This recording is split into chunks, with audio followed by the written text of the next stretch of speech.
Wedding couple, of course, we can travel anytime we want. Basta, papayagan lang mag-leave. Wedding couple, of course we get a lot of questions kung kailan namin plano magka-baby. Wedding couple, of course, we have extra money to save. Wedding couple, of course we have more disposable income and we want to manage our money wisely. That's why, on top of saving, we also budget for emergencies and our health. Sila sina Dan and Danica, isa sa mga married couple na nagdesisyon pumasok sa DINK. Pero ano nga ba ang DINK? DINK stands for Double Income, No Kids. Sila yung mga couple na nagdesisyon na hindi makakaroon ng anak o wala pa sa plano ang pagkakaroon ng baby. At dahil parehong kumita at wala pang pagkakagastos anak, may disposable income o yung sweldo na pwede gamitin for leisure or wants. Katulad ng travel, more food trips, at more budget for clothes, gadgets, appliances, or other hobbies. Pero alam nyo bang may iba pang klase ng DINK? May DINKWAD or Double Income, No Kids with a Dog. Sila yung mga couples na may pets at yung pets nila ay dogs. Mayroon ding DINKWAC or Double Income, No Kids with a Cat. Or sa mas madaling salita, couples na may pets na pusa. Pero bukod sa more disposable income, ano pa nga ba ang dahilan kung bakit maraming newlywed couples ang pumapasok sa DINK? Ayun!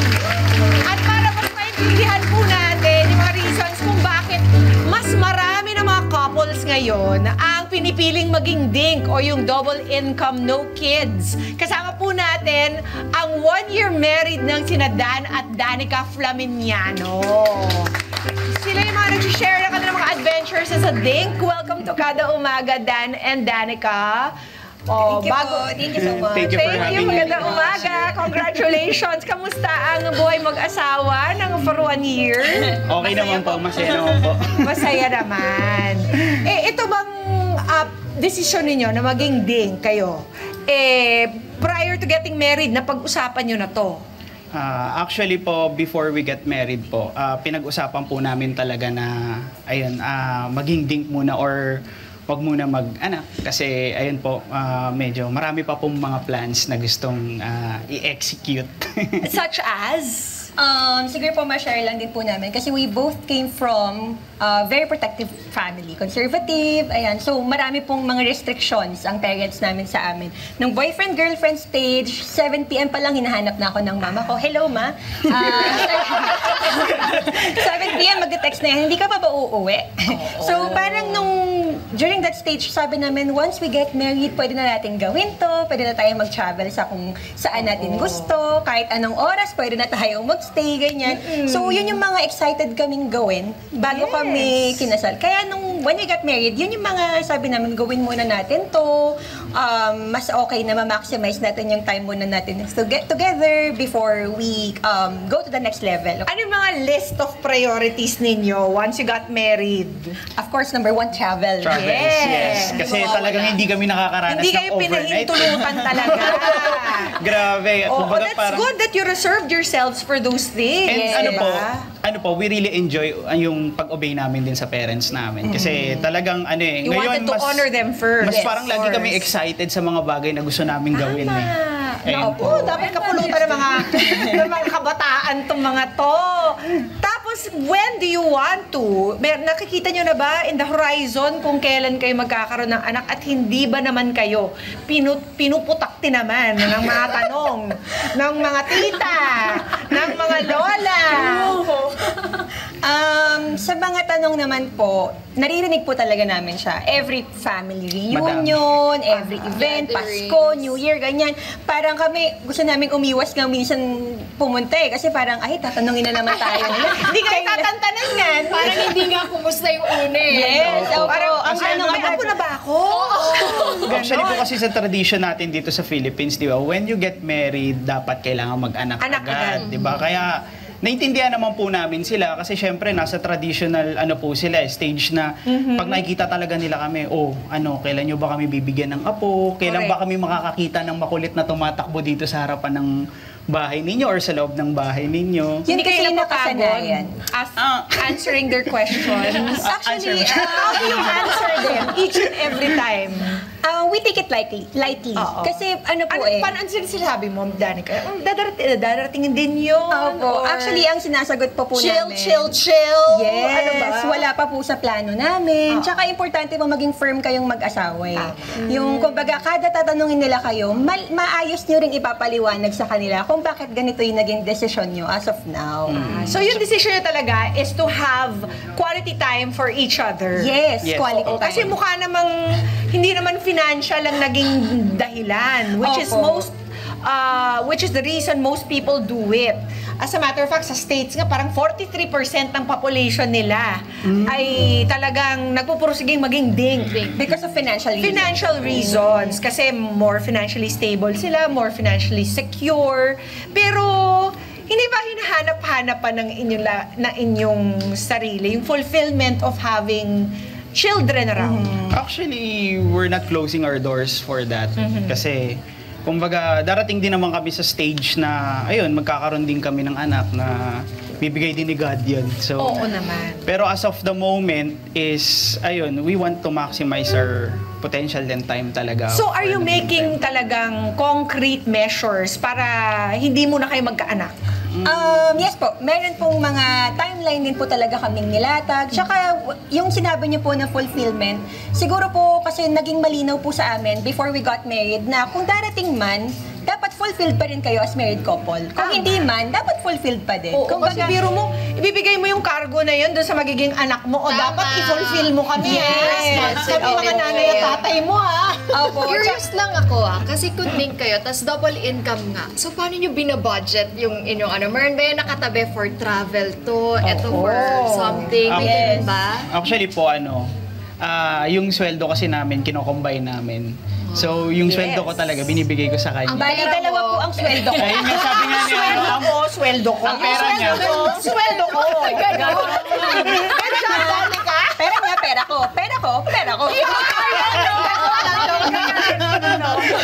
So, paano yung budget? Opo. Ako po yung nagbabudget sa aming dalawa. Ang ginagawa ko po talaga, unahin ko muna yung mga bills namin. Tapos, andyan po yung tithes namin. Tapos, andyan po yung binabayaran po naming mga properties. Meron po kasi kaming mga in-invest na May properties. investment sila. Yes. And important po ang insurance kasi yan yung mga sa health natin, di ba?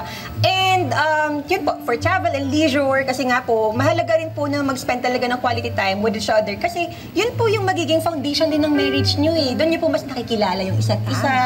Doon nyo po mas nalalaman na, ay, ito pala yung mga gusto niya, ito pala yung mga ayaw Kasi niya. nga, bawal yung sleepover. Bawal Yes. talaga yun. Kasal muna kayo. Pero, eto I'm just gonna play devil's advocate. Nakikita ko naman yung yung point ninyo. But some people say, kasi other couples who decide to be dinks, ang criticism sa kanila, masyado daw superficial yung reason nila for doing it. Very gusto lang nila mag-consume, bumili ng katakatakot na gadgets, bumili ng mga katakatakot na luho. Ano masasabi ninyo about that? Napag-usapan po namin yan. Yung decision po to be dink, dapat yung intention nyo is pure pa din. Kumbaga, hindi out of selfishness. Katulad po sa amin, kaya po kami nag-decide maging dink for a while, is to prepare ourselves not just financially, but also emotionally, physically, mentally, spiritually. Andyan po lahat ng preparation para pag pinasok po namin yung stage na magiging magulang kami, buong-buo na po yung loob namin. At saka bagets na bagets pa kayo. Wala naman kayong taking time na ticking clock, biological clock to worry about. Diba? Question lang, Mama P. If ever, dumating na sa point na pwede na kayo magka-baby, mas comfortable na kayo sa inyong relasyon, kaya naman. It's not about the financial, diba po? So, Yes, so okay. it's financially capable. Yes. Actually, yeah, go ahead. Sorry. Actually po, sa sobrang, mag-budget ng misis ko. Oh, yes. Even yung panganganak at saka Baby yung fund. first baby fund ang tawag nakatabi namin. na So, eh. meron po kaming 6 months na budget for, pag nanganak siya, may 6 months kaming budget for milk, for mga necessities na need ng bata. Ano, nagtatry ka na ba minsan? Siyempre, pag may gathering, di ba, may Opo. mga babies dyan. Minsan Opo. ba finifeel mo na parang, tingnan ko nga kung eto na. Mahilig ka ba sa kids, Actually po, Danica? kasi meron po akong sister na 6 years old. Oo. So from the very time na pinanganak siya, ako yung mas nag-alaga sa kanya. Kaya alam ko rin po yung experience na parang, pagka talagang papatulugin mo, may time na mapupuyat ka, kasi ikaw yung magbabantay, tsaka yung mga needs nila emotionally. Yes. Binder danda.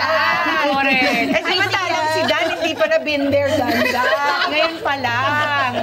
Mga ilan ang gusto niyong kids in the future, in the right time? Nung una po, medyo magkaiba kami. Gusto niya dalawa. Ako naman po isa. Kasi pinapaliwanag ko po talaga sa kanya na minsan po, di ba, sa pag-aanak, mas ang sakripisyo po sa babae. Sa katawan, sa oras, sa atensyon. Minsan pag career woman ka, andyan din yung kailangan mo siyang isakripisyo. So, pinaliwanag ko sa kanya na yun yung mga kailangan nating tignan na anggulo. So, ready ba tayo doon? Paano yung mga paghahandang gagawin natin doon? Tapos nakita niya, oo nga, no, okay, sige, mag-isang anak lang tayo kung sakali po. Oo, ang tawag mo nila sa mga children, net worth daw, death to the net worth. Ang sabi. Actually, ngayon sa US, sabi nila, the moment you decide to have a baby, you have to have $1 million. Kasi diba doon sa kanila, mahal ang pagkaaral sa kanila. Financially. So they count it as like an expense, which is hindi maganda. So, okay, meron ditong tanong. Magkano ba daw ang savings ninyo sa isang cut-off bilang ding? Talagang i-quantify natin. Siguro po enough to sustain our properties and mga bills. Kasi yun ang meron kayo kapag ding kayo. Investment. Disposable income. Yes, At the same time din po, may konting ipon naman po every cut-off. Ayun. Mga Kanet 25, this is Pia Guanyo Mago. For more Kada Umaga updates, please click the subscribe button and follow us on Net25 social media pages at Net25 TV and at Net25 Entertainment Facebook page.